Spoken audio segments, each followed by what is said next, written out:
So Riot has decided it's time to finally start addressing the fact that Morgana is a bad champion. And when I say that, I mean that she is a weak champion and she feels bad to play. Despite her win rates and her pick rates, she is just an objectively weak champion. And they have done this in two buffs now in patch 2516 and 2517. They're going to be buffing her again. And I want to talk about why I think these buffs are taking her in the wrong direction and what I think Morgana really needs. Riot acknowledges that Morgana is weak and needs to be buffed through her weakest ability, which is her W, in order to have some lane presence. They've done this for two patches, and the way they did it is they kind of squished the damage band on her W and decided to give her more upfront damage and have it do less damage the lower health the champion is. So Morgana's W used to do, let's say, a little bit of damage to 100% health targets and a ton of damage to less than 10% health targets. And they made it so you do more at 100%, but less at 10%. And this has been really nice. I've been playing a lot of Morgana support in the last week, and I will say Comet, Scorch, Morgana support does feel better. You definitely have more impact in lane when you're just throwing down your Ws. I see consistently that you're able to do like 50 to 70 damage, depending on if you get one or two ticks, to a champion with your W just sitting on them. And this is really, really nice in lane to have a 70 damage, like unmissable poke. But it does cost a lot of mana, and you have to have Comet hit, which it can be dodged.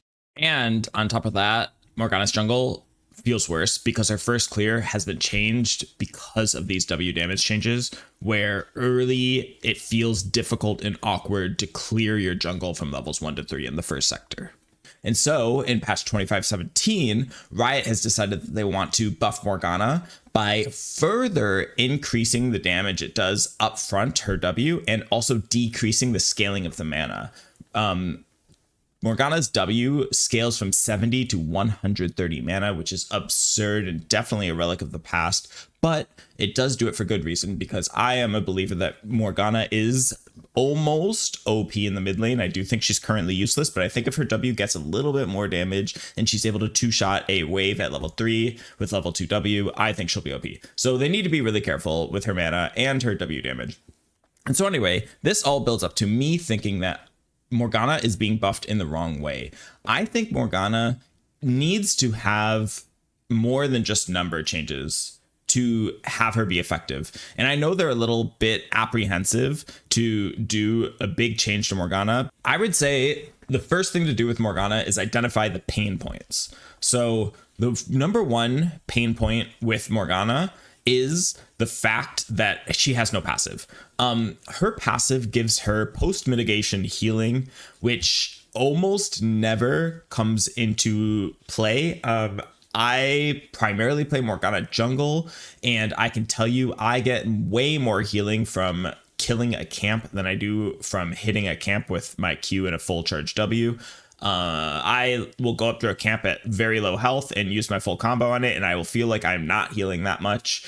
But when the camp dies, I'll heal for like 100 to 120 burst. That feels really bad to have a passive like that. The second big pain point is that Morgana is kind of balanced around two different roles at once. And so you have a champion who has a useless ability depending on what role you're playing. When you're playing support Morgana, your W is a functionally useless ability. It does minimal damage. It's maybe effective at level 3, level 4, but pretty much as soon as you're getting to level 7 and 8, you're going to be maxing your Q and then maxing E, and your W is going to be an afterthought and a mana spend that you are just more likely better off not using if you're worried about conserving mana. It'll do 60 damage and it'll do less late game. So not that good. Even if you go full AP from support, you usually don't have the budget to make it worthwhile. And the other thing is that when you're playing mid or jungle, you aren't really able to effectively use your E because you don't put enough points in it. So the cooldown is really, really low or really high. And if you're against any AP champions, because you don't put points into it, the shield is only 100 magic damage. And if you're against Diana, for example, you can't press E because she just completely blows it up, and so you just have to randomly coin flip timing it for her ult, and so it feels pretty bad in that regard. So I don't know, it's awkward. And also mid and jungle max Q second, and so it's awkward because it's hard to keep people locked in place for the right amount of time. Anyway, I think her third big pain point is her auto attack range. I think her auto attack range is so low. I think she is the second lowest auto attack range in the game. It's 450 or 425, and this is just outdated.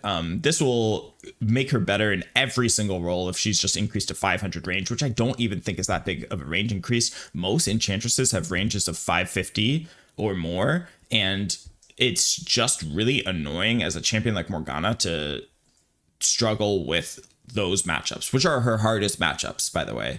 And I understand increasing her auto range makes her much stronger into the melee matchups, but I don't think her auto attack poking is what makes the melee matchups so difficult for the melee champions or makes them Morgana favored.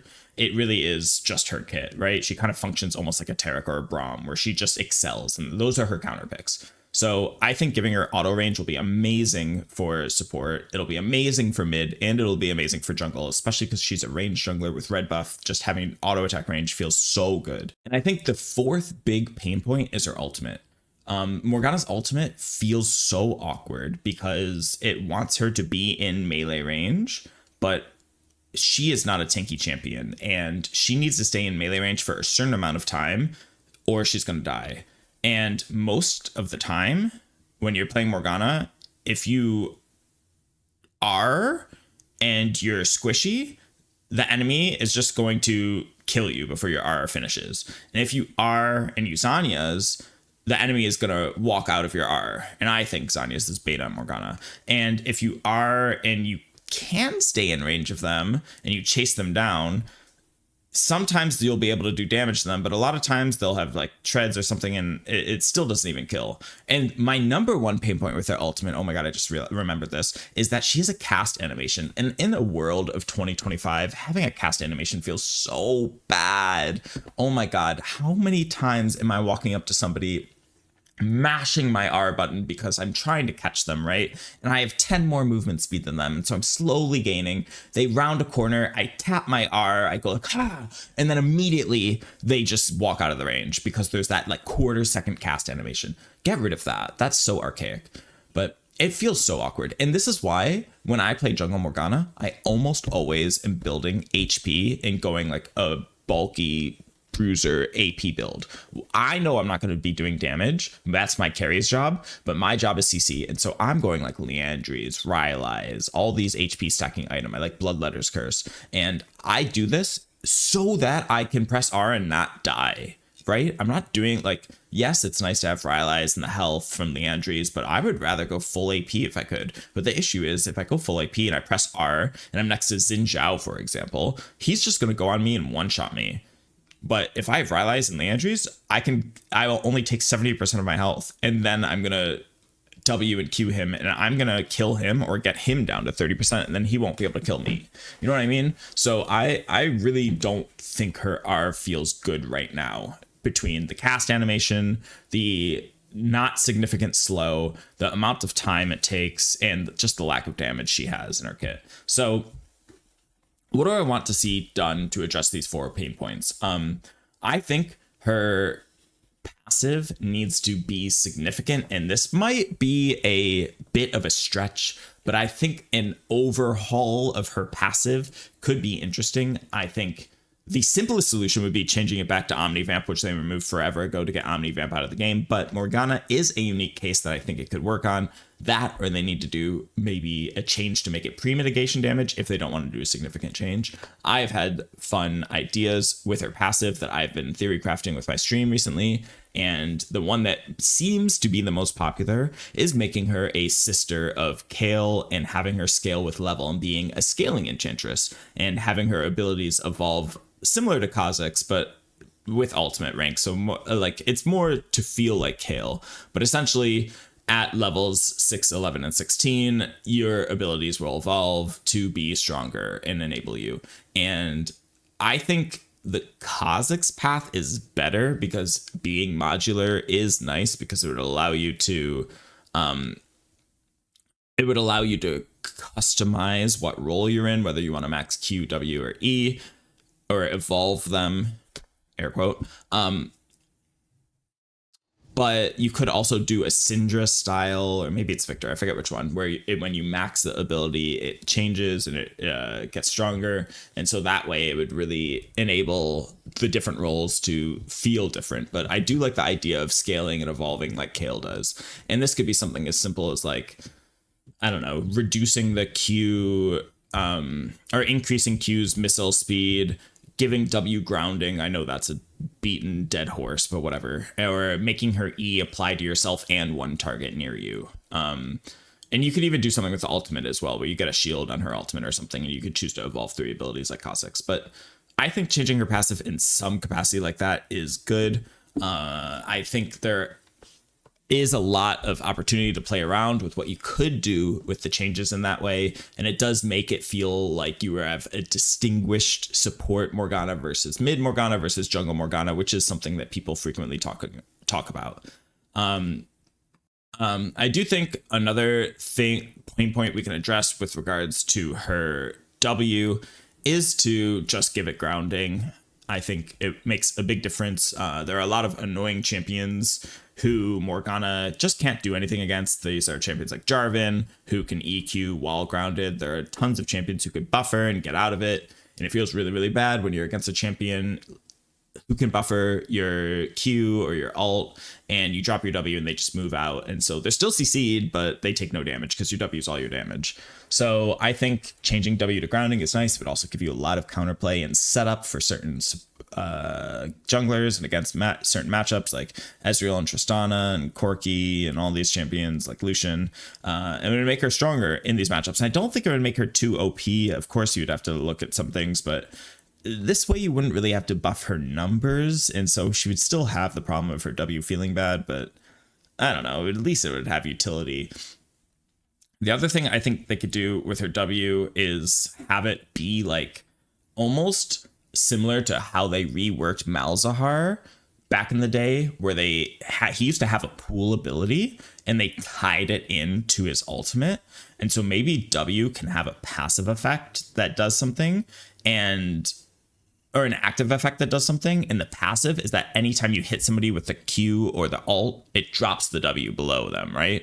So anytime you finish your ult channel or Q somebody, it auto drops the W. And that would be really, really interesting, because that would open up a lot of creative opportunities for her W to bolster her kit in different ways. And I haven't really theory crafted what a whole new ability for Morgana could be, but you know, there's a lot that could be done.